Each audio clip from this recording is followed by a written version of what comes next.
Isn't that right, people? All right, looks like we're gonna go ahead and start the matchup here now that co-host is in here. All right. So on the left, you see what, like I was saying, we got Rear Admiral Chirnu with exposed Darth Vader, Yasan, and experimental interface. He's being escorted by Captain Yor with a Mangler cannon, fire control system, Rebel captive, and gunner. Seeing gun, I guess he's got the buzzsaw kind of deal going on with the lambda there. Which was Captain Yor? Is that the all right, from an ally. Okay. Sorry, I don't play lambdas too much. I don't play not the named lambdas very much. So I guess his idea here is he's gonna be able to take the stress away from experimental interface use on a Chirnu, and he's playing against good old 4Bs and a Z. By good, I mean I hate it. I mainly hate playing against it. I don't mind it so much when I'm in charge.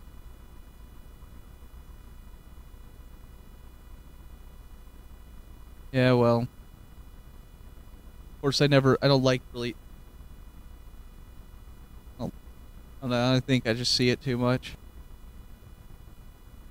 So we're getting this set up here. All our names following the ships around. You should be getting going.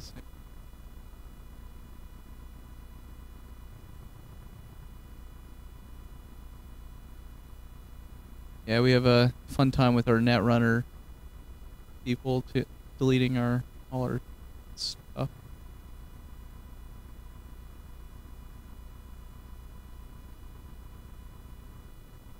All right. So I'm going to just double check that the guys are in place and ready and whatnot, and I'll give them the go-ahead. We ready? Play. And we're on. I need to get match duration thingy. Here we go. And the blue squadron, or the bandit, moves first. It just kind of inches forward. Looks like a two straight there. So something I was noticing when they were setting up is they actually have with the new rules you choose three obstacles between debris and asteroids and use those as your 6 obstacles that you use. And you notice that I think it's Nick is doing two debris fields and an asteroid, and then leaving Tabletop General doing 3 debris fields. So that's 5 debris fields and an asteroid. People are finding that what they were saying the other day is they find the debris fields end up being better because it stresses their ships out, guaranteed. Looks like moved forward with the blue squadrons just one, and he barrel rolled them over. So he's kind of got this interesting like W formation going on, right? So we got Chirnu. Chirnu's facing to the side, and then he's got Yor. He's doing like a 1 straight here, inch forward. Oh, Well, the shuttle dies in the first turn because it comes off its base. Womp womp. it's not how it works.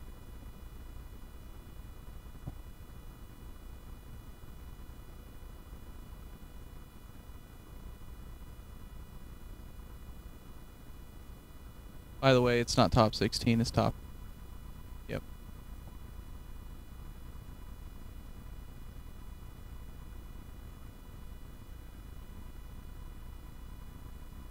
That is not my rules, it's FFG's rules, and that's what we have to follow.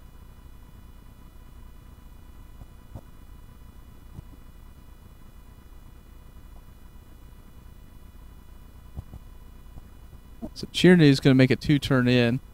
And they're gonna clear it up. They got nice field of debris in between them.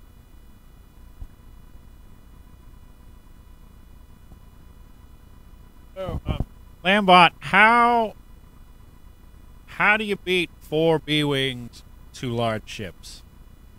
I don't he can do because there's just too much health to get. I mean, the best chance he's got is if he can somehow stay out of their arc and circle around them. But he's got like the most unmaneuverable ship in the game, and he's got Chirnu without engine upgrade, so he's gonna have a rough time.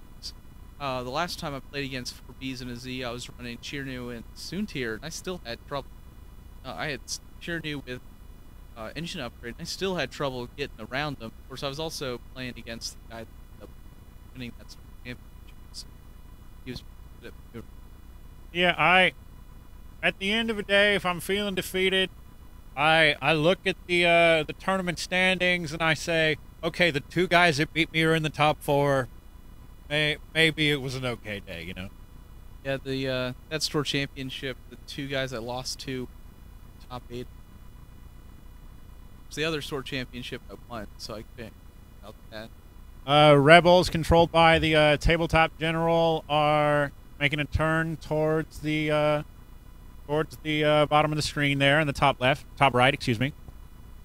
Yeah, he's just trying to put him so that. So what Nick really wants to do here is actually hope he predicted well, make like a turn to the left, but they're so far apart from each other right now they can't do it. What I find to be the best way to have big ships, like big turreted ships, is you kind of want to be perpendicular to them. So your next turn you can like 3-bank. There's no way they're gonna really be 3-bank and then boost, and there's no way they're gonna be able to shoot at you. But of course, with barrel rolling, yeah, B-wings have a chance of being able to still shoot you. Yeah, speaking of barrel rolls, the general looks to be trying to spread out his firing arcs. The decimator is it's reasonably fast for a large base, but without engine upgrade, Nick may have some trouble keeping him or avoiding all the shots. He might be able to avoid one B-wing too. Yeah, he doesn't even have the ability with B-wings to just like go straight at him and be like, oh, they can chase me. I guess he could do that and maybe stay out of range. He's gonna take all the damage straight at him. I think what you were saying is the best idea. Like, so if Nick turns left here with the decimator, he turns the other way. Weird. All right. But it's gonna run right into his own guy. I mean, they're not in range of each other, so it isn't that. Yeah, this with James has a really wide arc coming straight down that table edge, and the closer he gets to the right side, the closer his imminent death will chase him down. Yeah, one thing he's gonna run into here also, joined by Rich.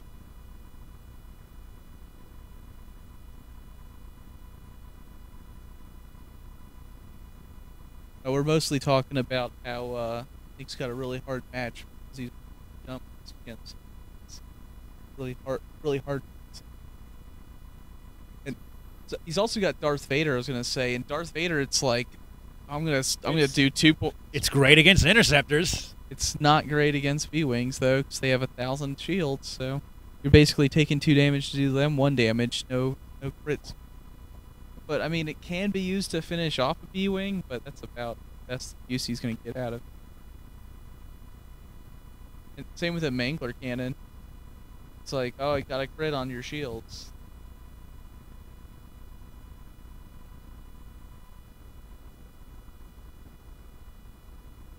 All right, so Rich is taking the over/under of 30 minutes, and he's saying it's gonna be less than 30 minutes on this match. He's probably right. I've had one match in my life at 100 points last less than 30 minutes, and it was last year at the Georgia Regional. I had BXX Triple Z, and I played against a fat Han. I cleared his Han in 2 turns, and I had the game won in 27 minutes. Fair. When at the store championship at Moxie, when I was playing against James, the both of our games, because we played each other round 2 in the Swiss and round 1 in the championship rounds, both of those games were 20 minutes long. Wow, that's so your list either wins or loses really, really fast. Against his, it does, because I either have to kill Carnor and then I wipe the rest of them, or I can't kill Carnor and he kills me. But you had feedback array. Well, the feedback array is not going to be enough to kill Carnor because he's going to be able. I got to get him that first turn. Fair. Yeah. the general is inching ever closer with those with that mountain of attack dice, spreading his arcs nice and wide. If Nick doesn't turn and go run up the left side, it's going to be a world of hurt the next turn or two. He wants to get away from that corner that B-Wings are obviously wanting him to go in. Where Rich is calling Nick is going a full stop on the shuttle.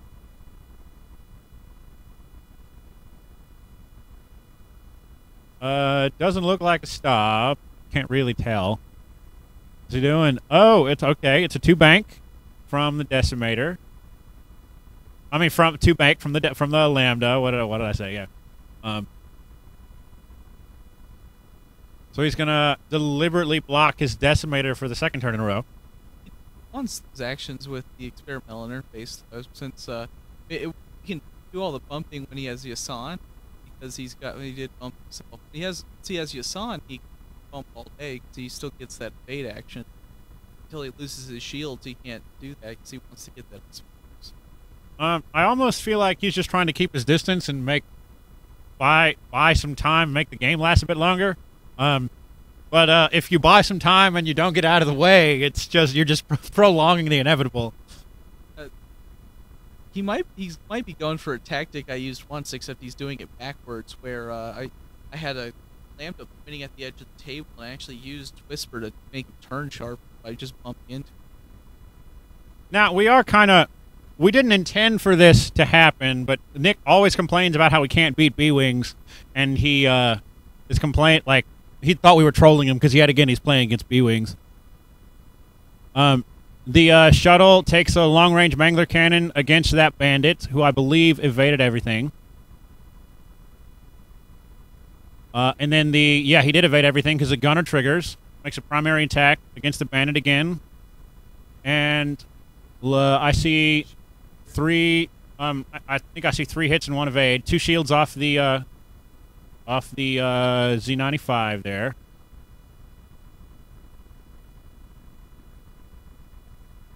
So first blood is the Lambda shuttle versus the Bandit Squadron. Saying when we were starting, the reason he has trouble with B-Wings is because he goes after not the B-Wings. And he's probably going to go after Z95. Every time I play him with B-Wings, he shoots the ship that's not the B-Wing. Yet again, he shot the thing that's not the B-Wing. Long range shot from the Z95 to that shuttle. It looked like he did no damage happened there.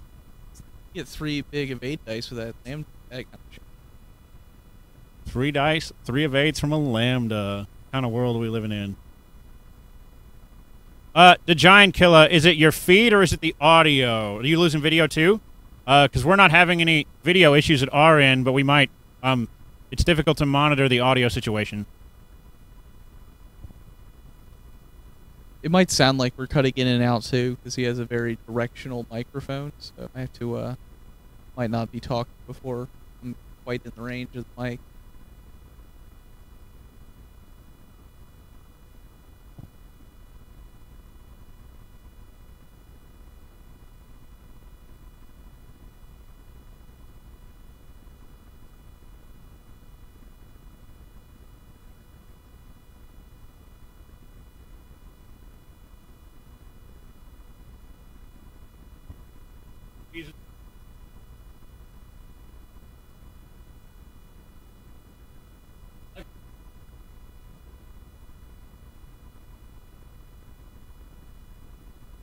The Francis, who will be a player in our next featured match, just walked into the booth, and he one-upped Rich by calling 29 minutes in favor of the general. Hey, I like Nick. Maybe Nick will win. Maybe. What was it? I don't know that built into the that we had. In the tournament, he did a fire spray. Oh, that Z flies over an asteroid and takes a hull damage.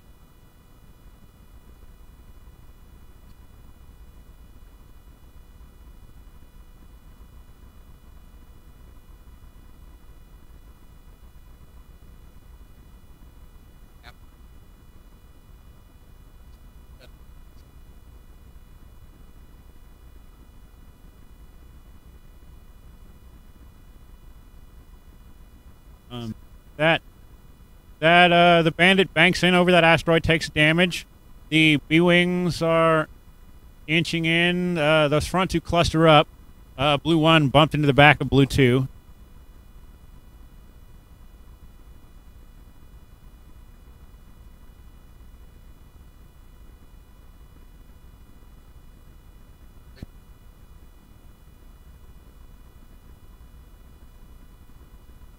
Actually,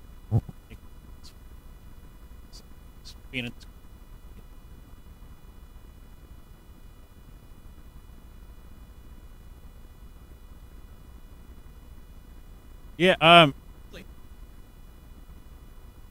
Nick takes a 1 forward with the shuttle and runs into that bandit squadron that he has his target lock on. Yeah, this is gonna get bad for the Lambda, because even if he gets Chirno out, he still just get the Lambda's gonna get I'd rather lose the Lambda than the Decimator. I'd rather lose either of them. Well, in an ideal situation. He's got 4 B-wing shooting at him this turn of 8 die. He's gonna take damage. Well, yeah, he is. He has 2 shots before anything.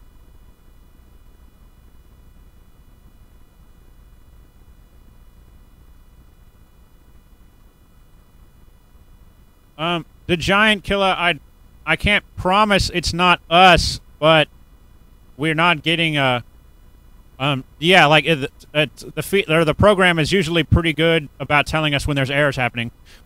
Shot coming from Rear Admiral Shirano. He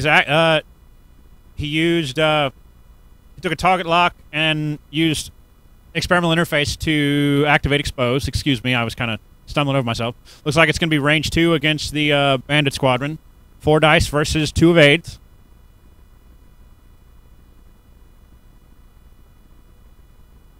Nick will spin the target lock to re-roll 2 dice. Looks like 2 hits and a dead bandit squadron. Nick killed a ship.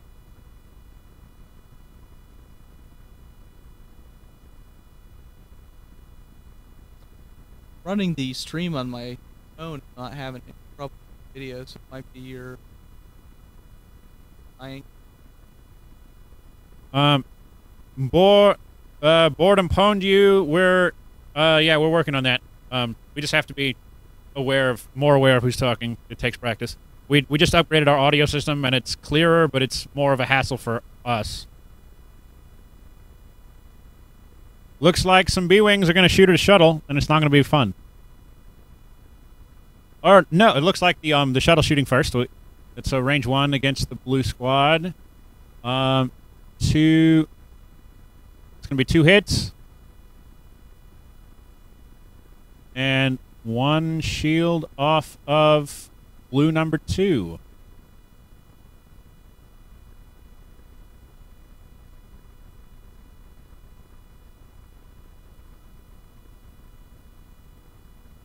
And now those B-wings are going to bring the pain. Yeah, I'm thinking he's going to get down to about 4 hull at this point. Take about 6 damage on twin 4. Actually, that's probably low. 4 damage. 6 damage. Am I not talking loud? Damn, that's the problem. Yeah, I think the Lambda's going to take about 6 or 7 damage here.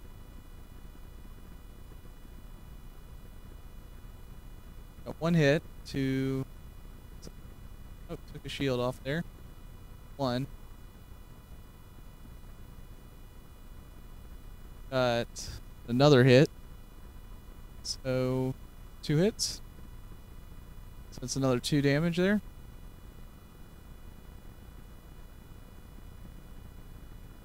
And 3rd attack. 2 hits. It's nothing. So he's down to no shields left.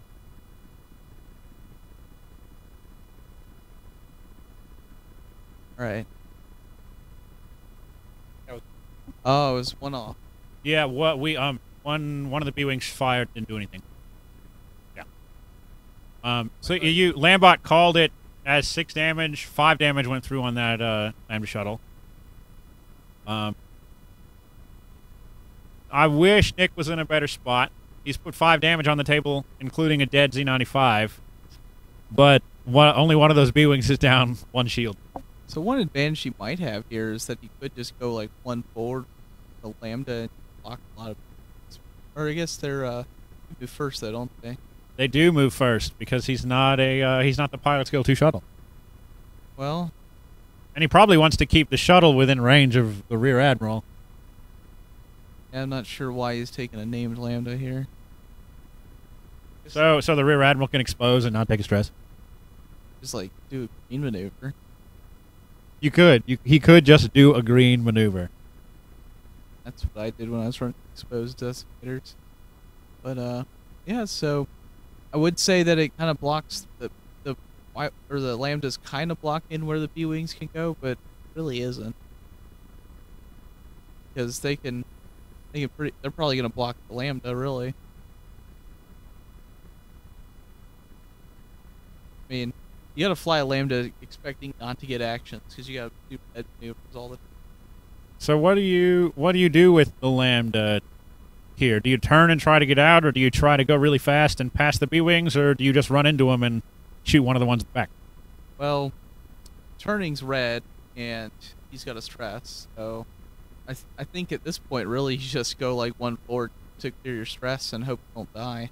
But he has a target lock on somewhere. He has a target lock on number 2, which is in the front, which is unfortunately the one that he's going to run into.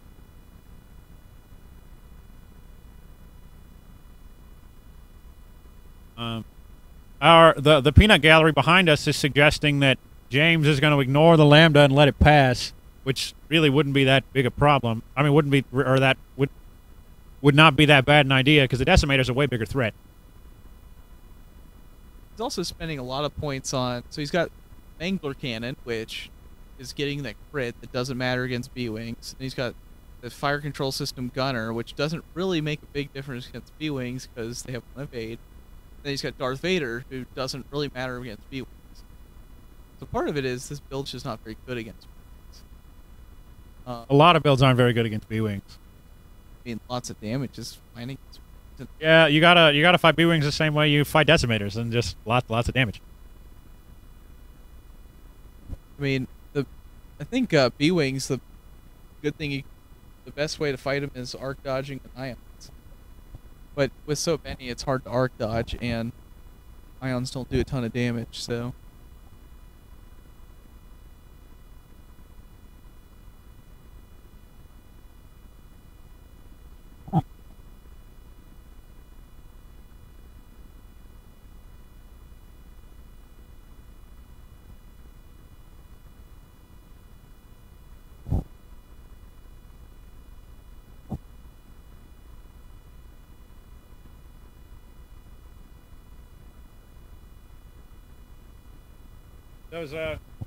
The B-Wings inch forward, and so does the Lambda. Runs right into the front of that B-Wing formation. Womp womp. That's the second time I've done that. You should slap me. Where's the Decimator going? I hope he's going really fast, kind of in a 3-banker lead trajectory. Or a 1-bank, just to stay right in front of all those B-Wings. That works too. Wants to get that range 1 5 dice Chernu. Well, he probably could have done that if he took a 3-bank, and he wouldn't be in front of 4 B-Wings, only 1. Well, I mean, that would also require him flying. I mean, we like Nick. We like to make fun of Nick. People make fun of me too. I did say I love the D on television. You do love the D. But yeah, 3-bank probably would have been the better maneuver there, because I mean, I guess he couldn't predict where the B-Wings were going, but I mean, they weren't going to go that far. They weren't going to turn that hard. Uses experimental interface and moves that stress to Captain Yor. He's got a target lock and expose against that B-Wing in the front at range 1.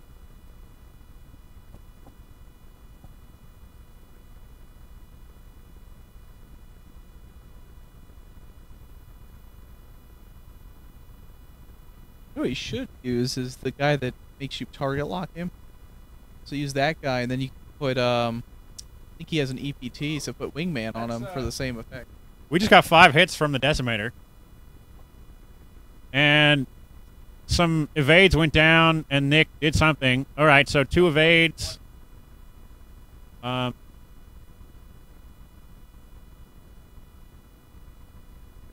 I'm gonna go verify what happened there. Thank you. And how much damage?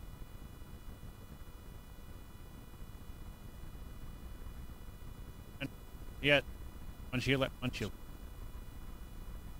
Yeah, 5 hits, got 2 evades, because extra die from that obstacle. Took 3 damage. All right, Lambda is shooting at somebody.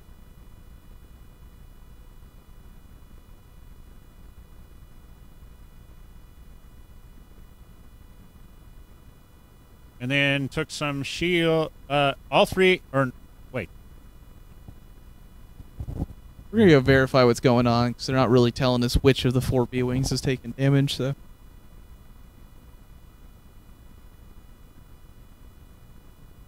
it looks like blue number 1 took that hit.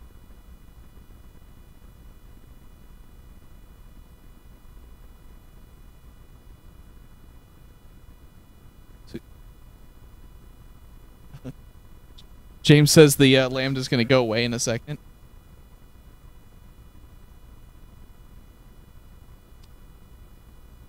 Oh, Vader's on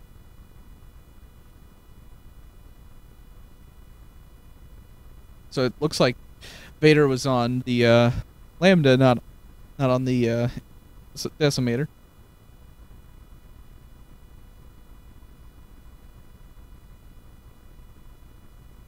So I'm sure some more things are happening, but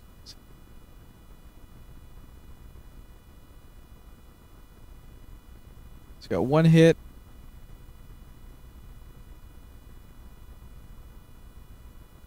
One hit to 1 evade.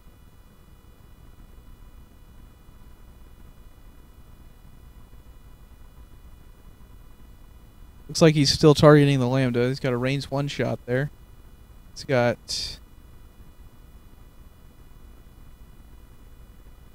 looks like 4 hits there. Got an evade, but I think he's dead now. He might have only gotten 3 hits there. Oh, no, it's 3 critical hits. Alright, so that is a dead Lambda. I don't even care what those critical hits are because he's dead. But that was 3 critical hits on that Lambda went through. All in 1 shot from a B-Wing. And that is ridiculous. I mean, it could have been 3 normal hits, but it had to be 3 critical hits. Alright, so we got 5 minutes left till Rich loses his bet. So let's see how much damage can go through on this Decimator in a couple rounds. Rich wants him to hurry up. He wants a 4th match here so he can play on the stream.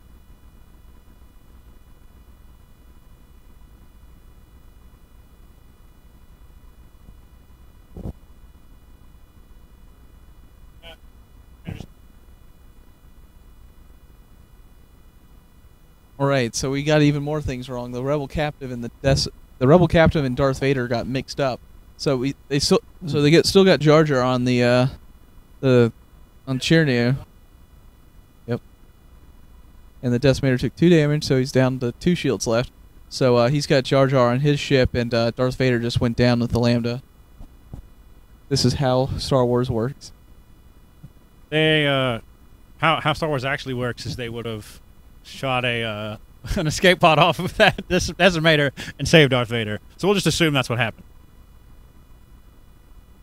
Well, it's alright. I still want my alternate art Moff Jerjerrod kicking Jar Jar out the airlock, and then a alternate art Rebel Captive that is Jar Jar. So where does the Rear Admiral go to get away from the B-Wings? If he did a full stop, I don't think James is going to come in, so that might work. Yeah, but that's cheating. I mean, all he has to do is just put the Lambda dial down. Maybe he'll actually 3-bank this time because he won't see it coming. 4-4? Guess I never really go that. Yeah, he'd probably have a hard time turning out of that.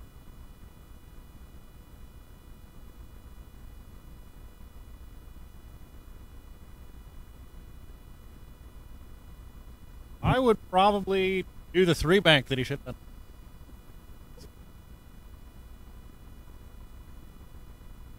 It's hard to block last. Yeah, I guess. I'm going to call this B-wing here. Number 4 is going to move to block the... yeah. This is why he needs a 3-bank. He might just 1-bank here again to try to have James undershoot where he's going. Looks like that guy's going to run straight into that debris field. Another stress. It's stressful when you have to look at that giant red ship. No damage from the debris field. Nick was saying earlier that he's the only person that he's ever seen take damage from a debris field, and it was a direct hit on Soontir. Which actually, funny part of that is that when Soontir gets down to 1 health is when he goes Super Saiyan and you can't kill him.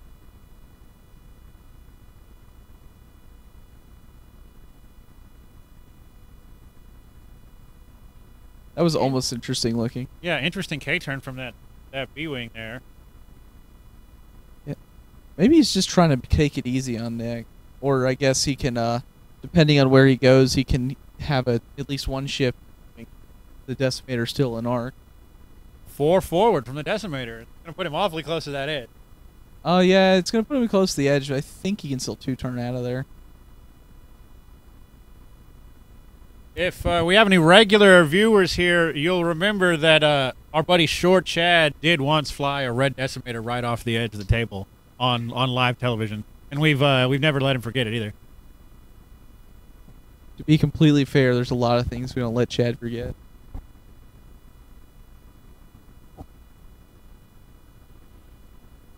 Yeah, he might be able to block him off. I don't know if B-wing. So he'd have to do like the 3. I don't think it'd be hard if you have 3-bank. But the blue 1 might be able to 3-bank. This perspective's a little hard to see from the stream. Right, you can definitely take account of that from Brandon trying to fly his ship from looking at the screen when we were doing the stream when we were doing the furball. So I think he ran into 3 rocks. I ran into a rock on my second move, and then I was blown off the field, and then I flew 4 straight into towards a rock and was stressed, so I had to hit a rock my second move after respawn. I thought you landed on the rock right after respawning, and then you stressed, so you had to do it. Either way, it was a terrible situation. I can't really, you can't really see 100% from the computer's perspective. See 100%. It's just harder to see distance. So we got at least 2 range 1 shots from some blue squadrons. He might just kill one of them here though, because he's only got 4 health left. Yeah, he's shooting at the blue number 2 with the target lock, and looks like he's doing a range 1, so got 4 hits. So he got an evade there, which he's obviously not happy about. Hear from in here. So got a crit in there.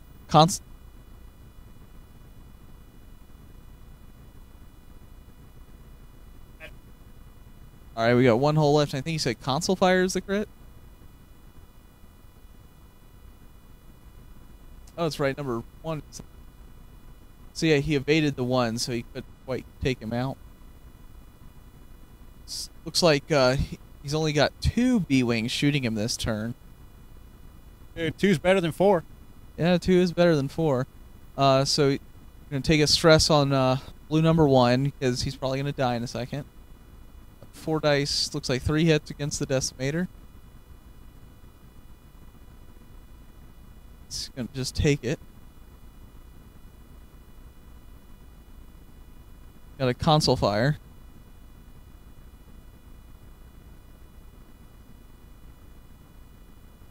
And we got a second shot here, so I think the Decimator's down to 11 hull.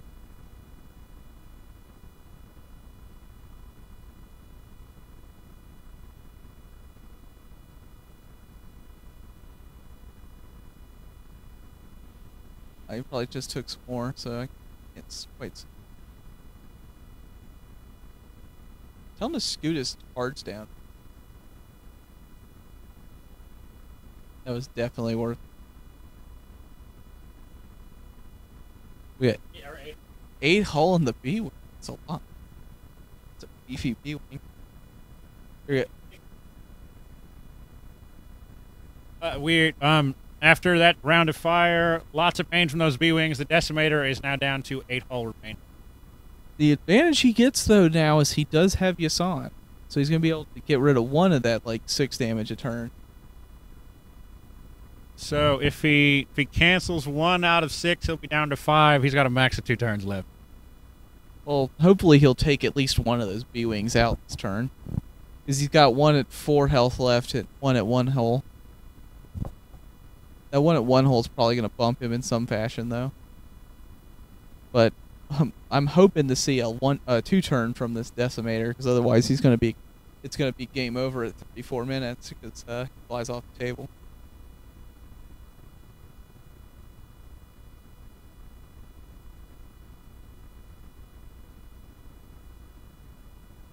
He definitely doesn't have 100 points left. However many points that we go with like 42. 58.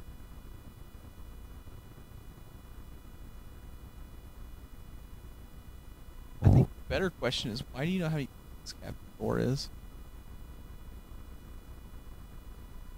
It's really a 62 point Decimator.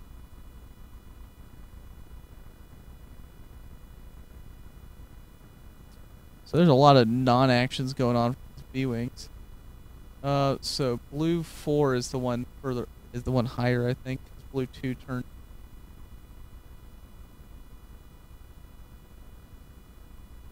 And then blue 1 is one that just moved. Gonna have blue 3. Blue 1 is double stressed. I think he just did a bang. Target locks on that. Which is kind of a waste, because if Tierney doesn't bump, it's just going to blast.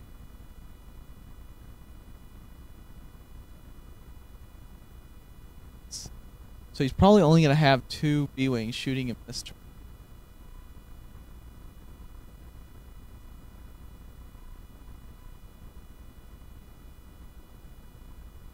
Well, no, he's probably going to kill blue. Blue 4's not pointing at him. He's probably going to shoot blue 1, kill blue 1. Really, Nick? It just looks like a 3 turn, so he might be off the table instead of it. Oh, millimeters. This is a game of millimeters. He actually made that. I guess he was trying to go for the big block. He does take damage from the console fire. I guess he used his action. Let's see if he just do stuff. Oh well. So what you're supposed to do is you like focus, or if you actually take engine upgrade, you can boost, and then with Yasan use the B-wing. The Decimator deals a bunch of damage to that B-wing with 1 hull, so that B-wing's dead. And now we have 2 B-wings that are going to shoot at Decimator. Was like 1 hit from blue number 3.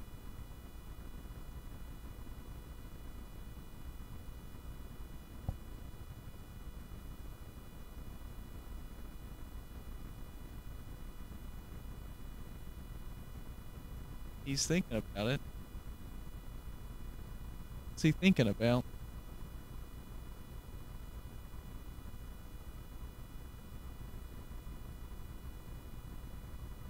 We got 2 hits. Sure, what he was thinking about is like, is he? I guess he's thinking about keeping the target locked.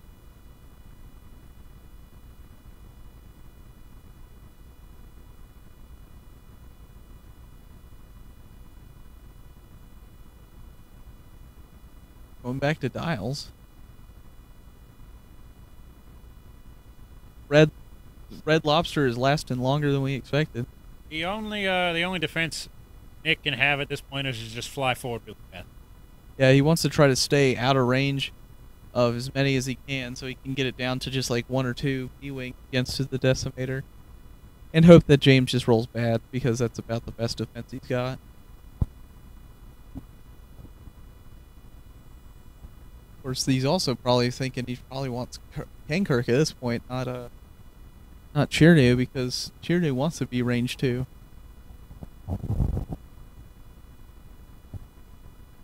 Did he go to? I guess he went to pilot skill 0 because he moved first. Oh, so he also doesn't have Chirnu's ability anymore, if that's the case. That's a different card, never mind.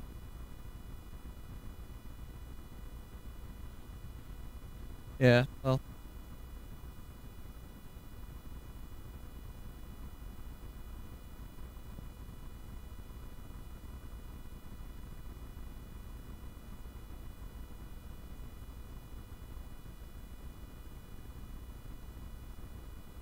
Oh, so the this man only has 4. So he's got 3 hits left on the Decimator there. It's a hit, so he's pilot skill 0, and he's got a direct hit and console fire. It's all. Oh, he got rid of console fire, but he's only got 3 health left. And that's about how many B-wings are going to shoot him this turn. So if each of the B-wings doesn't, like, you know, if we have one that doesn't do a damage. So if we have one that doesn't deal at least 1 damage, and either the other 2 or both the other 2 only roll 1, because he still doesn't. Oh, I guess he's not stressed anymore, because he did a green maneuver. But so he's still got. Oh, it's an evade dice for blue number 4. If he shoots 2, he might kill 2. So he gets the evade token from Hassan, first time ever. Oh, but no, they get to shoot first because they're higher pilot skill. He's got range 3 on 2 of them, so he actually gets evade die on 2 of the shots.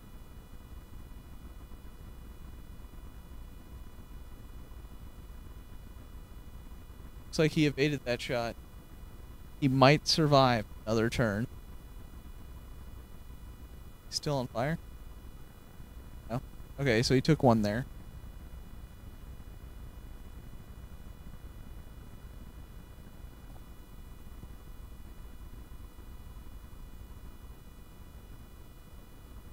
So he needs this evade here. Game over. Off by 10 minutes, Rich. Maybe next time. All right, so we're gonna pull the guys in here. And we're gonna set up for the next match. Yep. Thank you, Lambot.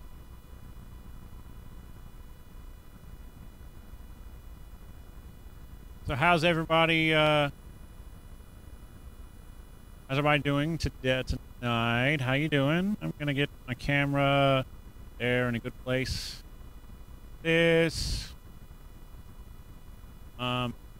So yeah, we'll have another game in about 10 or 15 minutes. I'm gonna say next match at 8:30. So if you don't like to hear players chat, you can go have a snack or what have you.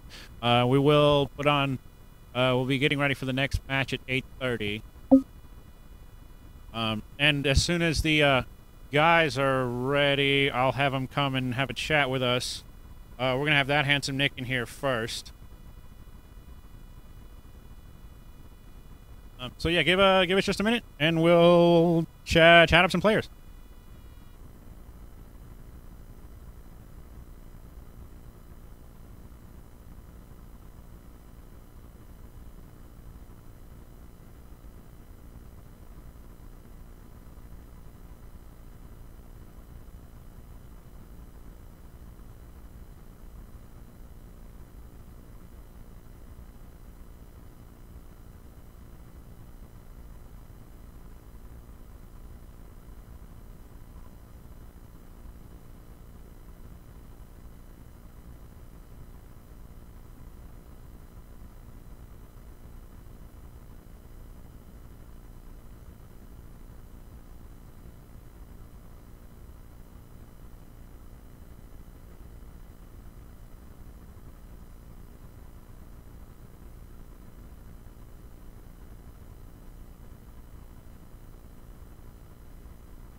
They're almost ready. Just one more minute, guys. Thank you for your patience.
Yeah, what's up, Nick? I was prepping for the next match while you were. What's up? So I didn't. You always play against B-Wing. Well, next time we'll have you let you play something that's not B-Wings. I'll just play B-Wings. Yeah, if you play B-Wings, you won't play against B-Wings on a normal game. But there are a lot of B-Wings, 2 big ships. What was your opening strategy here? Originally, I don't know. I was just flying it. I took Captain York because I wanted a stress removal function, and I realized about halfway through the game that I could get a much better stress removal function for about a 15th of the points in Wingman. Wingman being better because it physically removes the stress as opposed to just moving it from one place to another. So I may see about, because Yor was 38 points, so I may see if I can squeeze in 38 points of something that can hold Wingman. Decimator was whatever 100 minus 38 is. 62.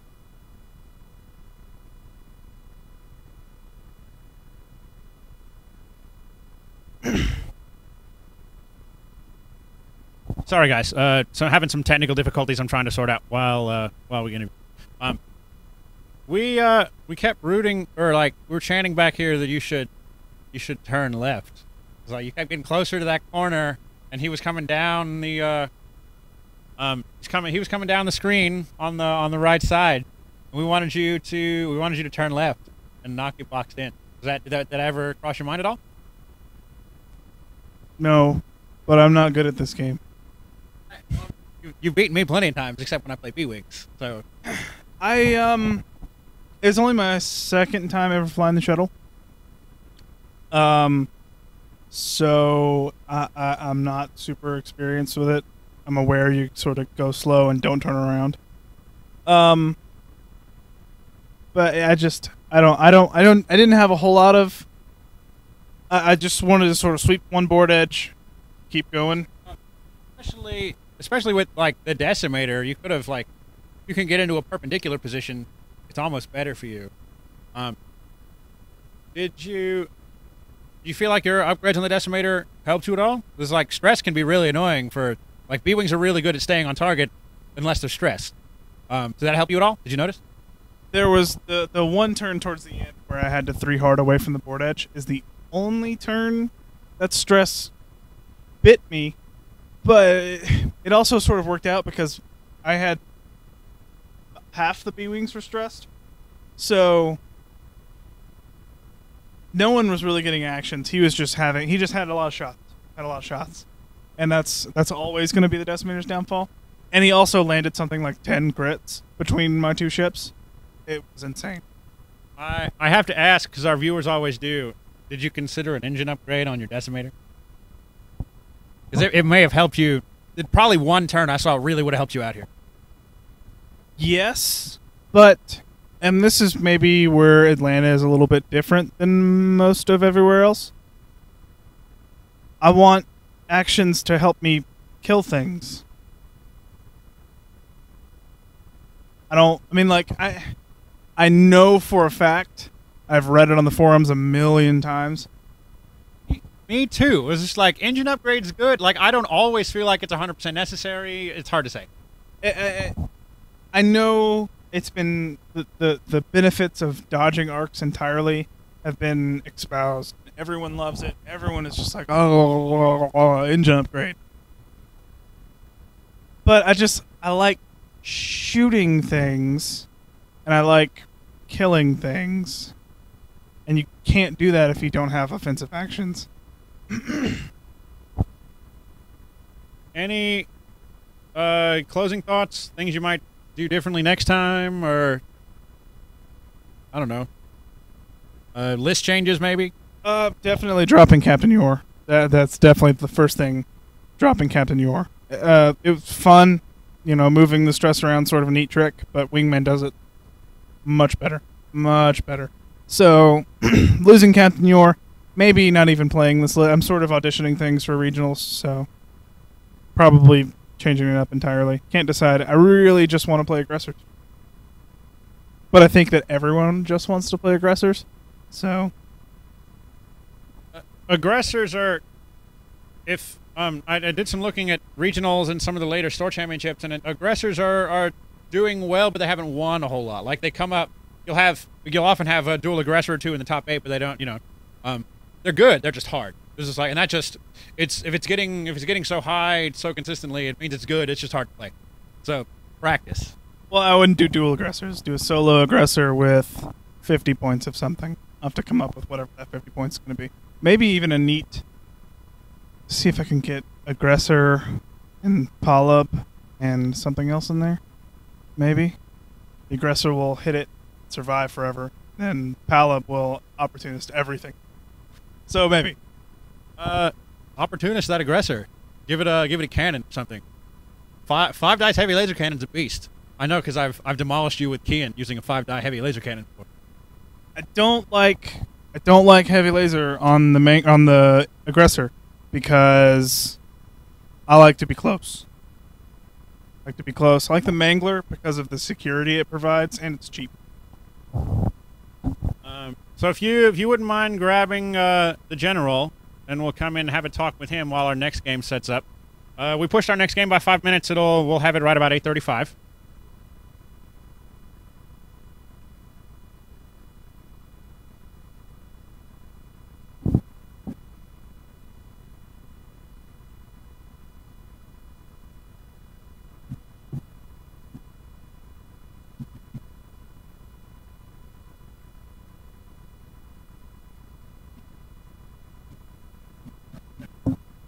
Yeah, I just overheard your. I was giving him some advice earlier today, but I was busy and it gave him a quick look over. I didn't notice he had data on a ship, but it was useless. Anyway, let's talk about your game.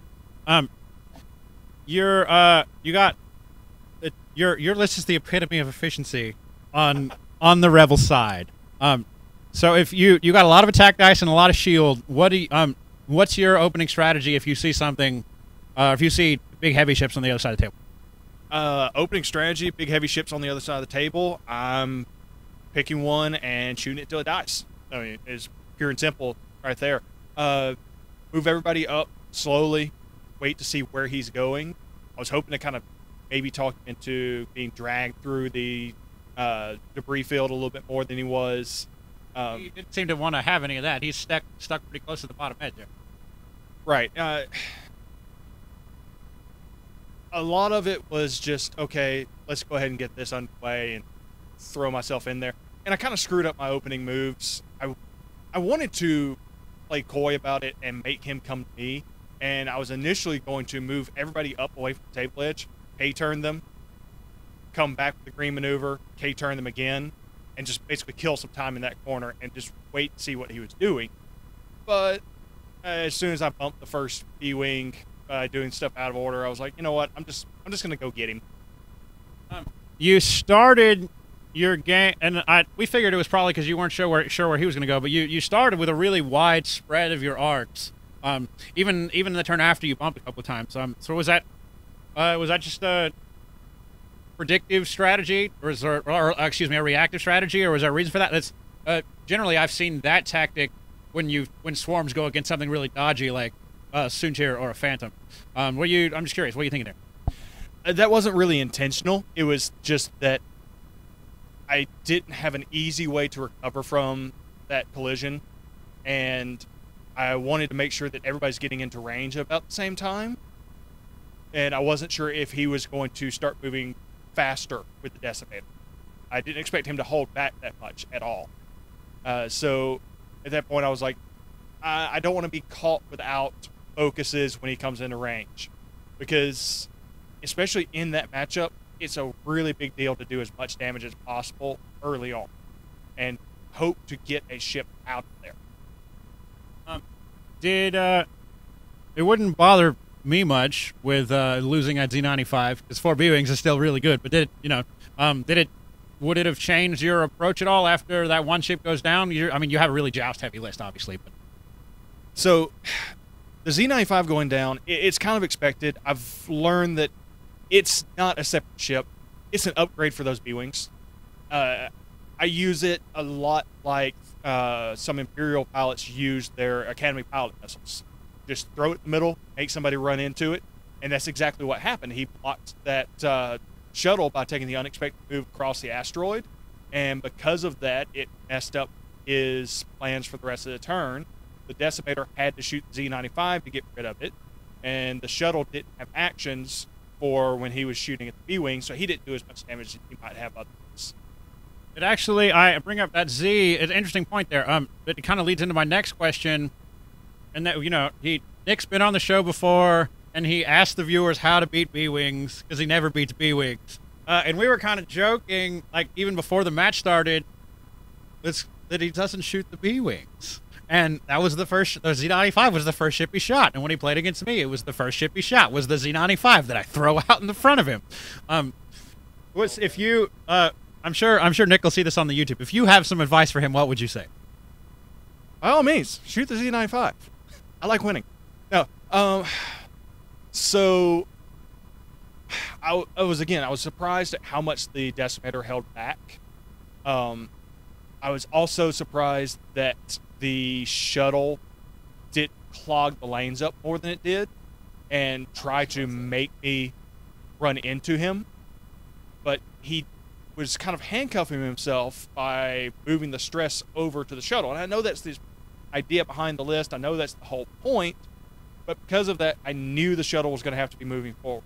I knew pretty much where it was going to be going because he's not going to run over the obstacles. It moves after you. Blocking is a really common tactic with the shuttle, and he couldn't do that here, obviously. Right. So everybody's used to seeing the lowest pilot skill shuttle that likes to get in and block and be in the way.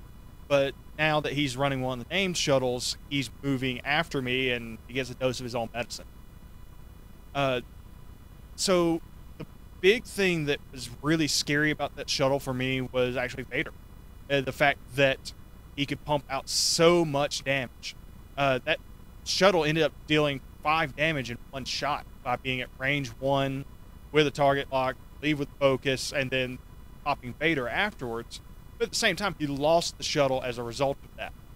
Because he took 2 damage from Vader, which was, assuming that we didn't know in advance that those were going to be direct hits that came up, that it wouldn't have died otherwise, because I completely blanked on my first 2 B-Wing shots, and it took everything that the third one had to finish it off.